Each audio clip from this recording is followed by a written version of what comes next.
Magandang araw po sa inyo ulit mga kabansa. Narito tayo sa talakayan at pagpapatuloy ng ating diskurso ukol sa reklamong sinampa ni Risa Hontiveros laban sa mga vloggers.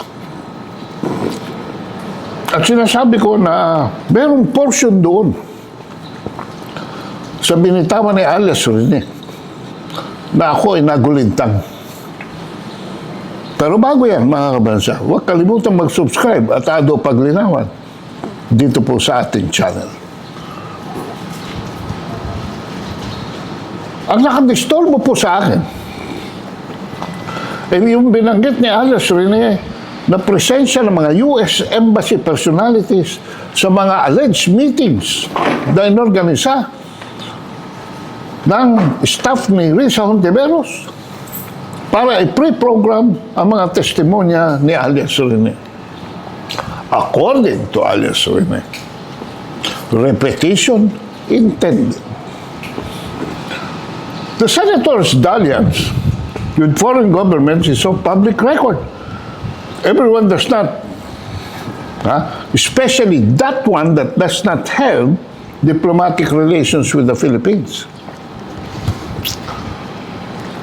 This makes this issue not only domestic, but international.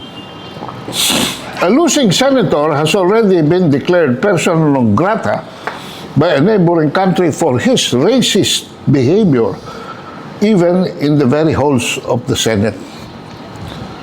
At bukod doon, nagmanufacture din siya ng mga ebidensya. Recently ko lang napag-alaman mga kabansa na yung prinisinta na cheque ni Francis Tolentino ay hindi pala nakas.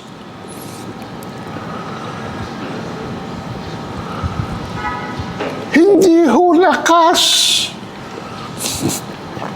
So, ano ibig sabihin?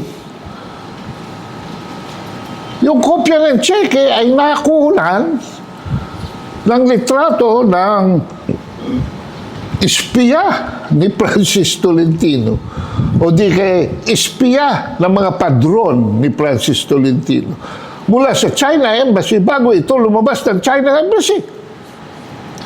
Hindi po ba?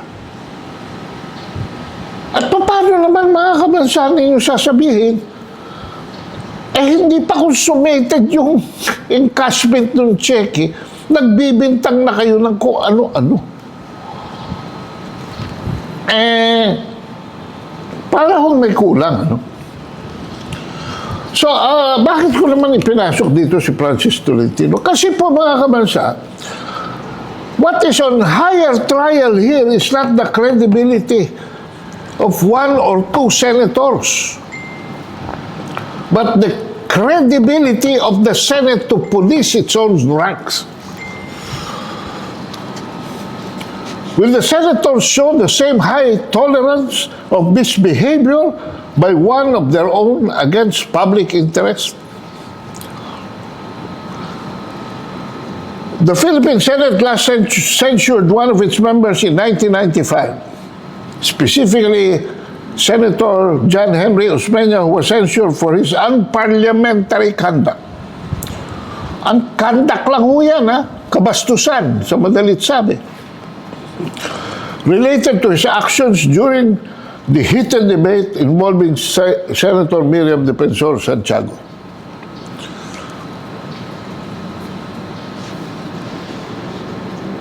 Unparliamentary conduct pa lang ho yan, mga kabansa. Hindi ho yan manufacturing ng testimonies and witnesses to be presented under oath and to give testimonies before our legislative body in aid of legislation. Pero dito sa case ni Risa Hontiveros, a mere censure will only serve as a passing balm to rehabilitate the image and credibility of the Senate. Ano yung BALM?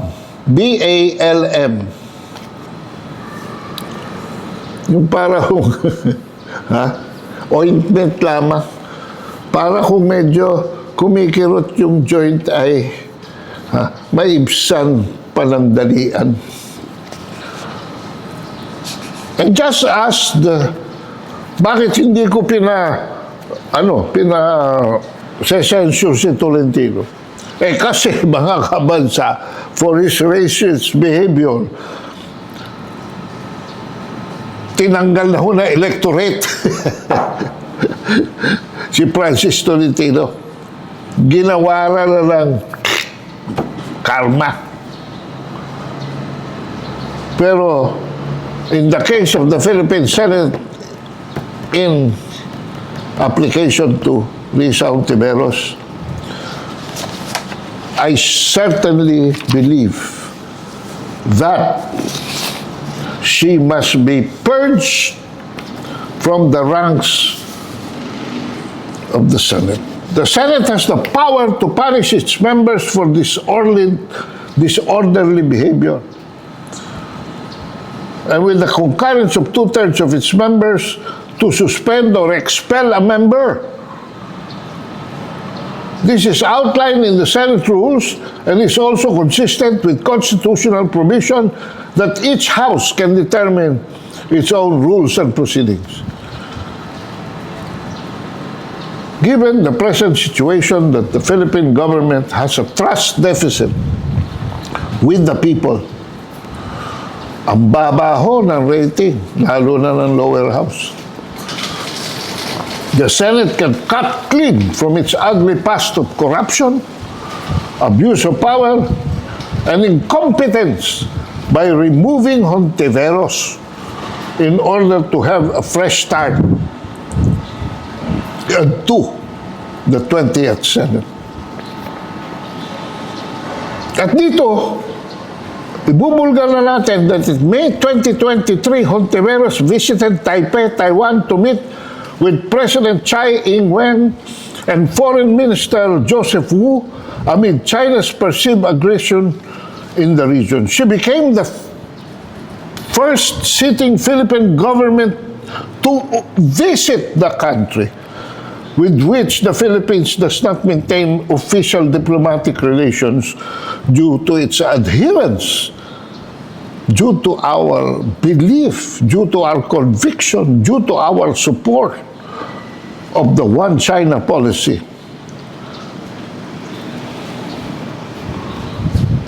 Isa pa hong siraulo na pumunta doon under some feigning some officiality was Mar Rojas. Oh, asan si Mar Rojas ngayon, mga kabansa? Sabi niya, in fairness to the senator, she said, we talked about the welfare of the overseas Filipino workers living in Taiwan, our Taiwan-Philippine bilateral relations, and the urgent issue that looms large over the Philippines. The external threat posed by China in our territories and a similar dilemma Taiwan faces. Yun ang yung statement. Pero mukhang hindi mo binasa ng pangalawang beses. Pupunta ka sa China, sa Taiwan, China rin yan na. Tapos babatikusin mo ang China. Aba, ewan ko lang. Noong Enero 17, 2024, naglabas ka ng pahayag.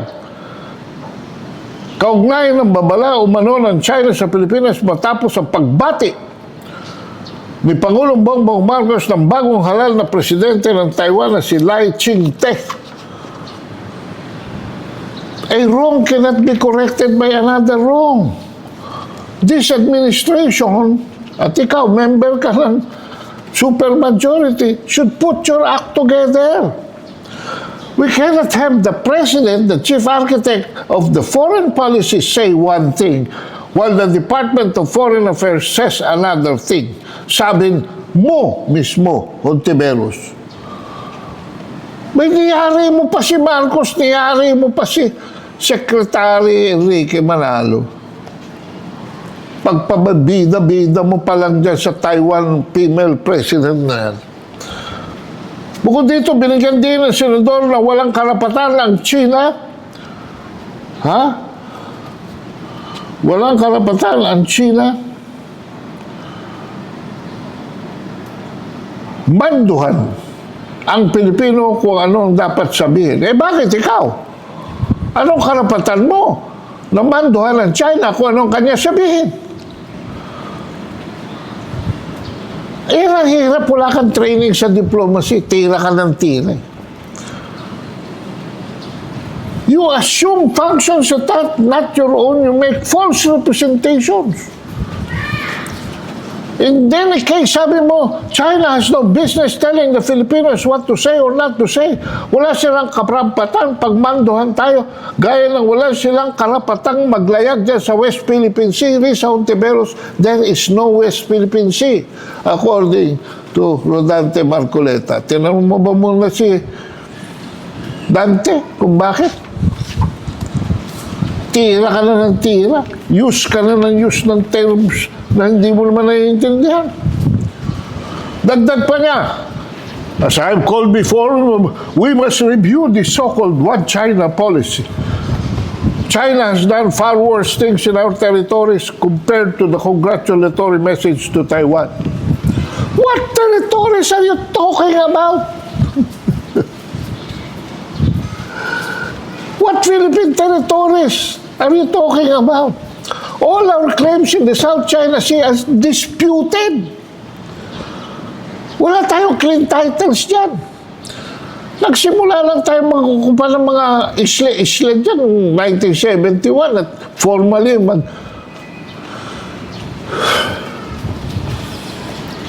mag-claim noong 1978 sa Presidential Decree 1596. Ang sabi nga ni Henry Kissinger noong 1975, ano sabi? Diniclassify noong 2006. Anong sabi niya? Eh bakit wala kayong sinabi sa 1951 Treaty of San Francisco noong nagsusulian ng mga teritoryo doon sa mga nasakop, sinusuli ng mananakop, sa nasakupan ang teritoryong kinuha sa kanila. Bakit walang stand binigay ang Pilipinas?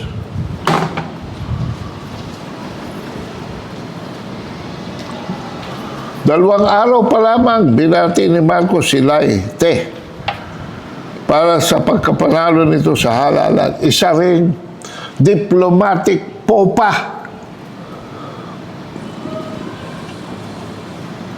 Popa. Can you imagine?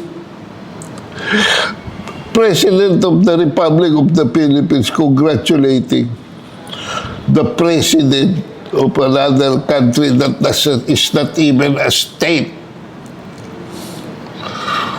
Pirmado tayo noong 1975 sa isang joint communique, which is a treaty na nire-recognize natin ang People's Republic of China na One China. Tapos nakikipag-double deal tayo ngayon sa Taiwan. Ontiveros, Marcos, anong nahit-hit nyo kagabi? Ano nasinghot nyo kaninang umaga? At ganyan ang inyong,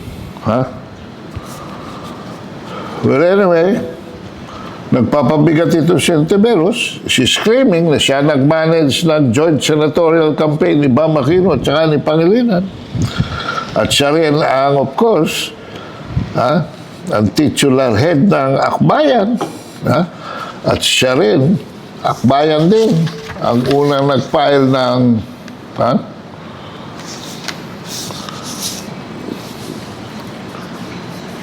impeachment. Una ba? Una ka yata. Una, Akbayan eh. Tapos, bayan muna. Tapos, yung mga pare. Tatlo na ang ipinail. Nag-file pa ng pang-apat. Well, anyway, iwanan na po muna natin dyan ang ating usapan. Marami na tayong nasabi. Huwag lang ninyong kalilimutan, mga kabansa. Maraming salamat sa inyo. Mag-subscribe po kayo. At Ado Paglinaon.